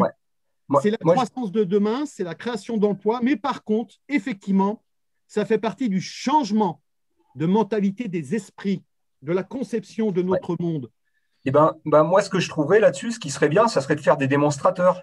C'est-à-dire parce que les chiffres, c'est une chose, mais moi, je suis dans la recherche et nous, quand on veut prouver quelque chose, on fait un démonstrateur et on regarde si ça marche. Et bien là, moi, je veux bien qu'on fasse un démonstrateur sur un certain pourcentage de la population en France ou au niveau de la France et qu'on dise, la première semaine de janvier, quand il n'y a pas de vent et quand il n'y a pas de chauffage, montrez-moi comment vous fournissez l'énergie pendant ce temps-là. Alors, il y a, en plus de l'association Négawatt, l'Institut Négawatt qui porte la mise en place concrète des efforts. Et l'Institut Négawatt, vous pouvez voir sur le site Institut Négawatt, propose en fait à la fois de la formation des acteurs locaux, des architectes, et l'Institut Négawatt porte la démonstration que vous décrivez. Allez sur le site Doremi. Doremi est un programme de l'Institut Négawatt où nous faisons la démonstration en abordant les difficultés de terrain que cet accompagnement est possible. Alors, c'est tout à fait… ce que vous décrivez existe, alors à très petite échelle. Et puis, si vous voulez aller voir du côté nos amis suisses, allemands, danois, scandinaves, etc. Les Allemands, ça me fait un peu peur quand je vois la capacité de renouvelables d'installer qu'ils ont en solaire et en éolien et que je vois qu'à côté, c'est leur centrale… c'est leur centrale au charbon qui tourne, ça me conforte. Ça infirme pas ce que je dis, quoi. Ils ont déjà énormément de puissance installée en électrique et de puissance installée en éolien et en photovoltaïque. Et pour l'instant, et on voit bien qu'il y a des moments où c'est les centrales à charbon qui fournissent. Moi, c'est ça qui m'inquiète, vous voyez, quoi. Parce que, en fait, tous les moyens tout de suite qui permettent de faire de l'électricité, c'est des moyens pilotables. C'est des centrales à charbon, c'est des centrales nucléaires, c'est des centrales à gaz. Tout de suite, vous prenez en Belgique. En Belgique, ils ont dit qu'ils arrêtaient le nucléaire. Qu'est-ce qu'ils sont en train de faire? Ils sont en train de construire des centrales à gaz parce que ça ne va pas passer. Donc moi, c'est ça qui me gêne, parce que la quantité d'énergie qu'il faut, elle est quand même énorme, quoi. Donc on ne peut pas dire, ouais, si, ça va passer. Moi, il faut qu'on me montre que ça passe. Il faut qu'on me le montre. Et pour l'instant, de tout ce que je vois, ben, parce que après, enfin, moi, après, je m'en fous, moi, que ce soit du renouvelable ou pas, quoi. Mais je me dis, si jamais on n'assure pas, si on n'est pas capable d'assurer, parce qu'on sait bien que c'est le vecteur électrique qui va prendre la main maintenant, on s'en doute, quoi, hein. Si on veut décarboner, bon, on va oublier le pétrole, le gaz, tout ça, quoi. Ça veut dire que l'électricité va prendre vachement d'importance. Et moi, je me dis, si on n'est pas capable d'assurer un réseau qui fournit à peu près ce dont on a besoin, eh ben, je suis inquiet en fait même sur la stabilité du pays, vous voyez quoi. Parce que pour l'instant, c'est ça qui m'inquiète, moi. C'est si on a un réseau qui ne tient pas la mer, comment on fait derrière, quoi. Et pour l'instant, tout ce qui fournit de l'électricité, c'est des moyens pilotables. Le gros, je suis désolé, partout. À part des pays qui sont un peu particuliers, bon, comme l'Islande, ok, ils ont de la géothermie, bon, bah, mais nous, on n'a pas ça. Mais moi, c'est ça qui me fait peur. Quand je vois les quantités qu'il faut fournir, comment on fait, quoi. On va laisser M. Lebord s'il veut donner quelques infos là-dessus. Après, il y aura Svislav et Arnaud, vite, parce qu'on a moins de 5 minutes là maintenant. Si on ne peut pas abuser du temps de M. Lebord. Merci beaucoup. Oh, vous savez, oui. Oh. Non, mais je vous rassurerai pas de toute évidence parce qu'on n'a pas assez de temps, mais vous êtes intelligent, vous êtes chercheur. Maîtriser la demande, ça passe également par la maîtrise de chaque… J'ai cité les chauffe-eau de façon explicite. On peut piloter beaucoup plus du côté de la demande que du côté de l'offre. Et c'est cette intelligence qu'il faut mettre en œuvre. Je ne vois aucun problème. Allez voir le rapport RTE, Agence internationale de l'énergie, qu'on fait un rapport spécialement pour la France. La France peut-elle tenir avec une électricité 100% décarbonée et sans fissile? Et la réponse est oui. Ouais, il n'y a pas que oui dans le, il y a pas que oui quand même dans le rapport, hein. Il y a oui mais quoi. Et c'est le mais qui me gêne, hein. Ah bah oui, mais attendez, j'ai travaillé à l'Agence internationale de l'énergie pendant 12 ans de ma vie. Et je peux vous dire que s'il y a un cercle conservateur, c'est bien celui-ci. Et je peux vous dire que ce que j'ai entendu, ce que j'ai lu de ces rapports, c'est un sérieux oui qu'il y a derrière. Parce que regardez ce que l'Agence internationale de l'énergie n'a cessé de dire depuis 20 ans, que les énergies renouvelables ne seront jamais au rendez-vous. L'Agence internationale de l'énergie a eu tout faux sur tout ce qui concernait à la fois les renouvelables et l'efficacité énergétique. Heureusement, et à l'époque, moi j'y travaillais péniblement, parce que justement les moyens, c'était toujours donné à plus de ceci, plus de cela, plus d'énergie fossile, plus d'interconnexions gazières, etc. Alors que l'enjeu, c'est de changer la façon dont on conçoit ce monde et de repartir des besoins. Nous n'avons pas besoin d'énergie dans ce monde, nous avons besoin de services que l'énergie rend. Et ça change tout. Mais pour y parvenir, il faut vraiment acquérir beaucoup d'informations, de connaissances, de partage et d'expérimentation à tous les niveaux et de politique publique. Merci. Madame Svislav et ensuite Arnaud. Oui, vous aviez dit qu'à l'horizon de quelques dizaines d'années, l'hydrogène ne représenterait que epsilon dans l'évolution. Dans les campagnes environnantes, j'habite un département campagnard, on voit fleurir des méthaniseurs. Donc le méthaniseur, est-ce que c'est une forme de séquestration d'un méthane qui s'échapperait dans l'atmosphère si on ne l'utilisait pas autrement, ou est-ce que c'est une création d'émissions nouvelles de gaz à effet de serre? Non, c'est une captation de ce qui partirait. On utilise des déjections animales, entre autres, qui émanent du méthane pour les récupérer, pour le traiter. Ça permet de récupérer. C'est une des solutions. Il y a beaucoup d'efforts faits au niveau de la méthanisation. On n'est pas à l'hydrogène, hein, ce n'est pas l'hydrogène, mais ça fait vraiment partie des solutions. Alors, il y a des controverses. Il y a des controverses parce que pour que la méthanisation soit possible, il faut qu'il y ait une densité de bovins ou de production agricole et il faut mettre en place des techniques qui, malheureusement, le méthane, dans tous les cas, peut fuir et une fuite de méthane pèse beaucoup sur l'environnement. Donc, il faut que tout ça soit contrôlé. Donc, c'est des technologies d'avenir, mais qui il y a encore des mises en point possibles pour qu'on atteigne l'échelle, mais ça s'est très bien développé en Allemagne. Ils en sont à 7000 installations méthanières, alors qu'on en a quelques centaines en France. Nous pensons, côté Négawatt, que ça fait vraiment partie des solutions d'avenir, avec précaution. Avec précaution. C'est comme tout, il faut de toute façon continuer la mise au point, l'accompagnement de la recherche et développement à tous les niveaux. Oui, enfin moi je vois une limite, c'est dans le préfixe. C'est-à-dire que je serais plutôt favorable aux agrocarburants, mais pas aux biocarburants. C'est-à-dire que quand on fait un énorme méthaniseur, il n'y a pas assez de fermes, il n'y a pas assez de déjection aux alentours. Donc, qu'est-ce qu'on fait? On cultive des plantes. Alors, de deux choses l'une, ou ce sont des plantes, et dans mon département, avec l'université, le lycée agricole, il y a des recherches sur des plantes à croissance rapide et qui pourraient compléter les déjections naturelles, mais la solution de facilité, c'est de cultiver du colza ou des plantes qui servent à l'alimentation humaine et à l'alimentation animale, et c'est ce qu'on qualifie de biocarburant.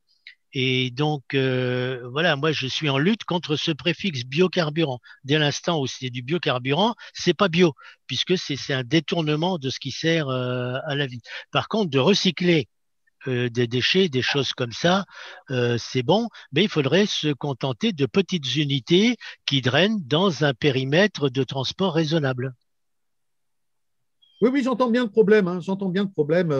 Dans le prochain scénario Négawatt, on étudie de près quelles sont les disponibilités d'usage de production de déchets agricoles ou de production agricole, voire de forêts. Vous allez voir émerger dans le prochain scénario, je pense, des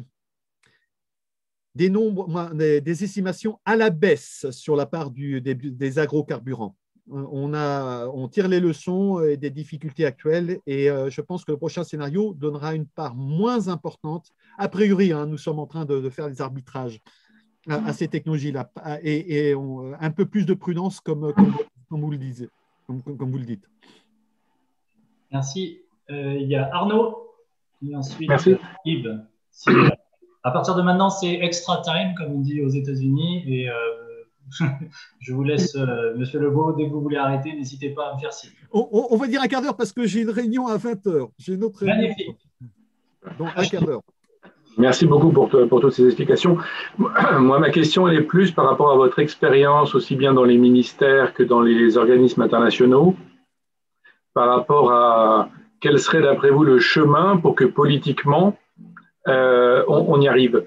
Parce que quand on voit au niveau international, malgré les accords de Paris, il suffit d'un Trump pour perdre, potentiellement, on aura peut-être perdu 10 ans. Quand on voit aussi des pays comme l'Inde, enfin des pays qui sont en plein développement, en plein essor et donc dont la consommation va augmenter. Donc c'est bien nous d'essayer de se limiter, mais pendant ce temps, on ne peut pas empêcher les pays pauvres de faire de la croissance. Et pour l'instant, il n'y a pas de décorrélation entre la croissance et l'impact sur le climat, pour aller vite. Et quand on voit au niveau européen comme au niveau français que les partis qui essayent de porter plus ou moins sincèrement ces sujets-là, globalement, aujourd'hui, ont du mal à rallier plus de 20% ou 25% des voix, parce que les préoccupations des électeurs, c'est l'économie, et pour ça, ils votent plutôt pour des politiques libérales pour qui on trouvera une solution technique, on va laisser le privé trouver une solution technique, voire des nationalistes en disant on va fermer les frontières, ça résoudra les problèmes. Voilà, il y a toute cette complexité-là.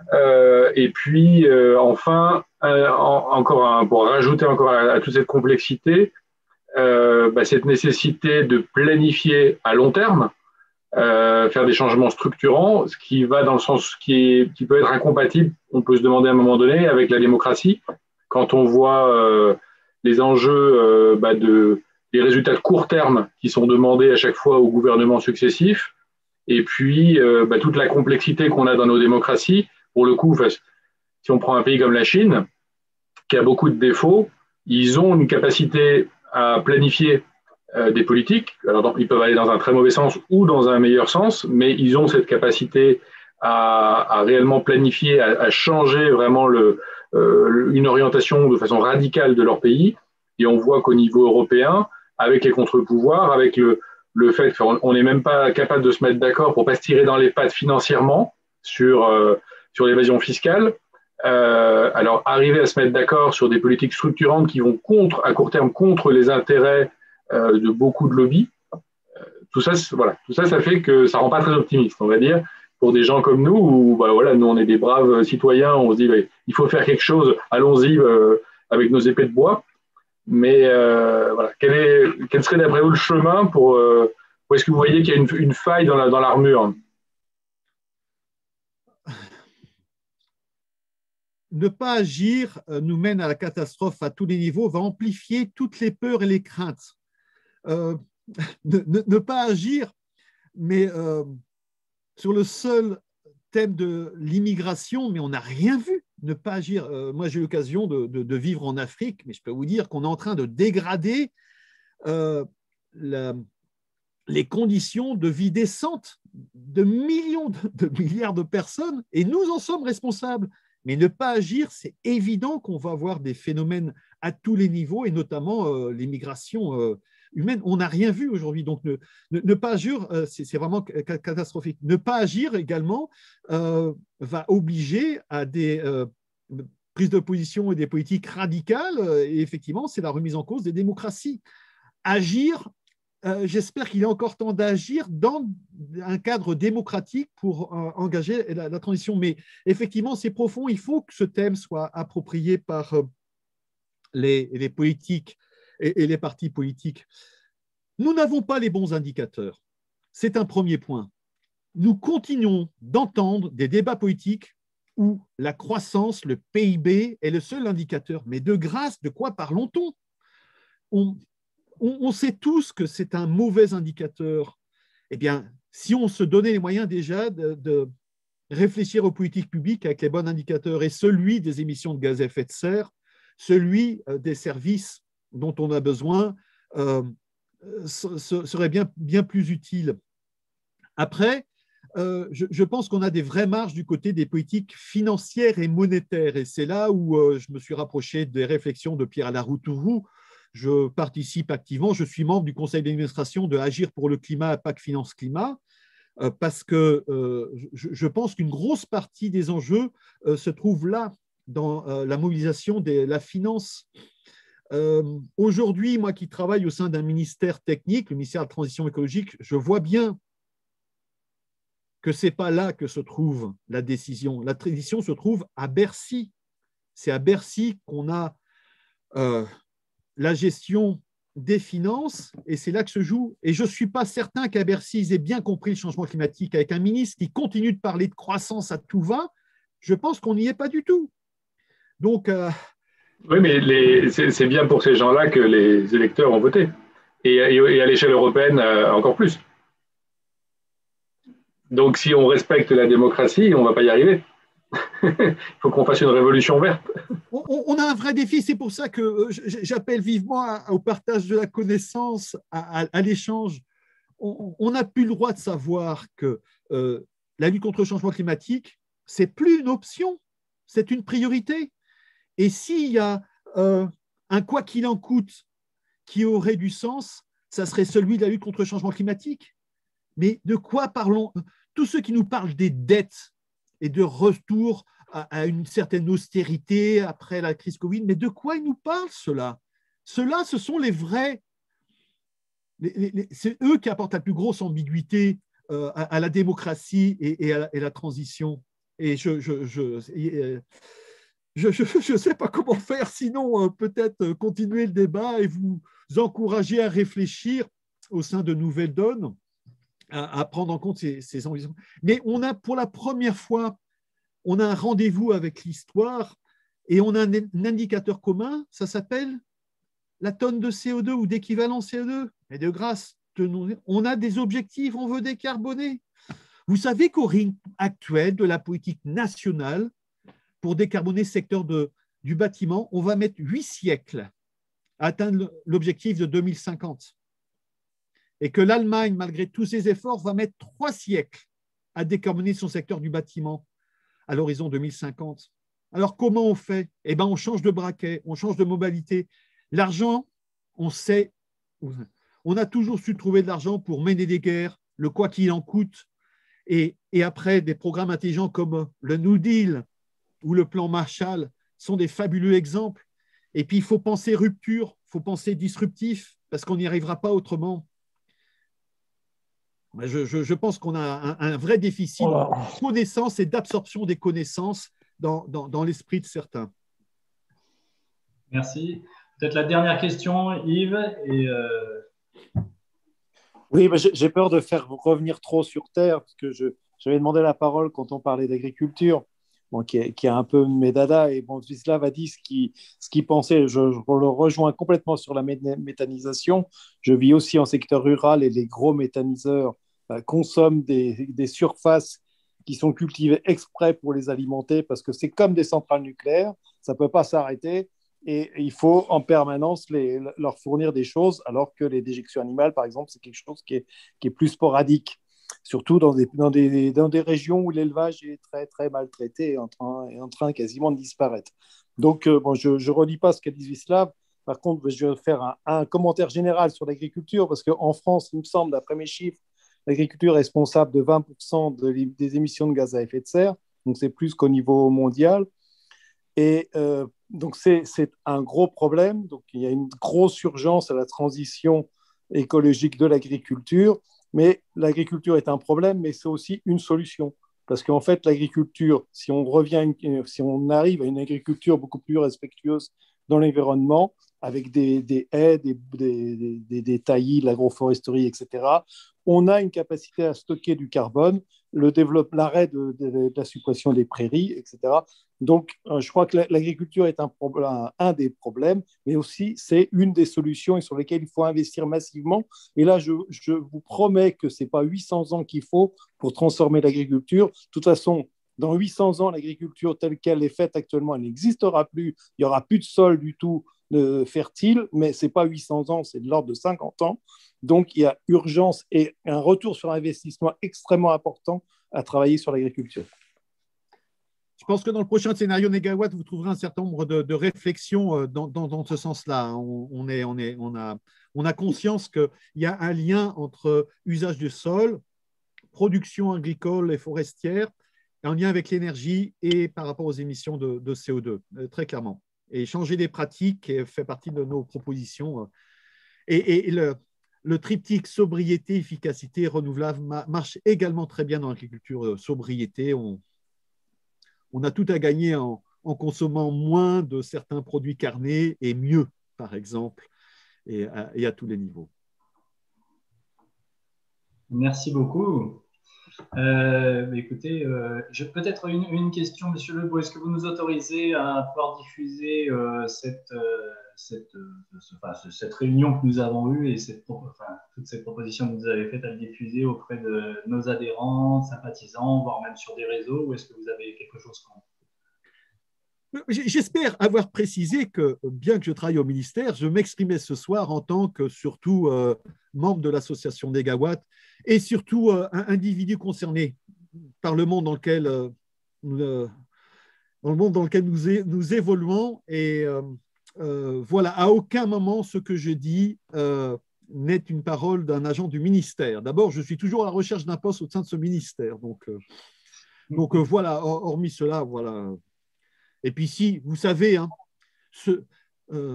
la connaissance est ce qu'il y a de plus précieux. Et il y a deux types de ressources dans ce monde. Il y a les ressources finies, que sont les surfaces agricoles de terre, le pétrole, les minéraux, toutes les énergies fossiles sont des ressources finies. Puis il y a les ressources infinies, que sont les énergies renouvelables, mais également l'éducation, la connaissance. Je rajouterais toutes les relations humaines, la culture, l'amour, l'amitié, ça c'est infini. Les ressources finies, plus vous les partagez, moins il y en a. Les ressources infinies, plus vous les partagez, plus ça grandit.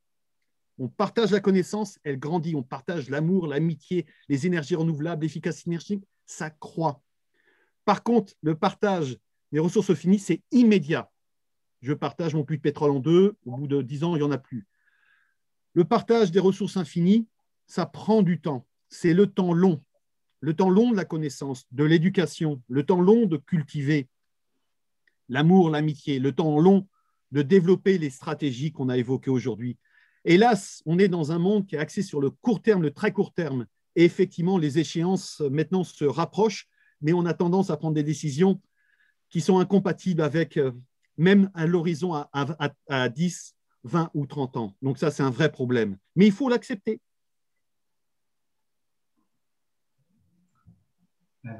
Merci beaucoup. Merci tous d'avoir posé des questions. J'espère que dans la commission, ça nous apporte des éléments. Et peut-être que vous permettrez aussi d'envoyer des mails si on a d'autres questions ou si vous avez des liens, comme vous le suggériez tout à l'heure. On est toujours preneurs. Oui, écoutez, c'était un plaisir. Merci pour l'échange. J'espère que c'était à hauteur de vos attentes ou au moins que vous n'avez pas perdu votre temps. Je n'ai pas perdu mon temps. Merci à Dominique de m'avoir convié. Merci à toi. Une fois de plus, je crois fermement que c'est par l'échange qu'on va réussir à construire. Il y a des dogmes, il y a des croyances à mettre à plat. Ce n'est pas évident. Et bravo pour ce que vous faites et bravo pour l'intérêt que vous avez là pour Nouvelle Donne. Je suis très heureux de découvrir que vous êtes toujours là. Voilà. Au plaisir de poursuivre l'échange si nécessaire. Merci beaucoup. Merci beaucoup, Benoît Lebou.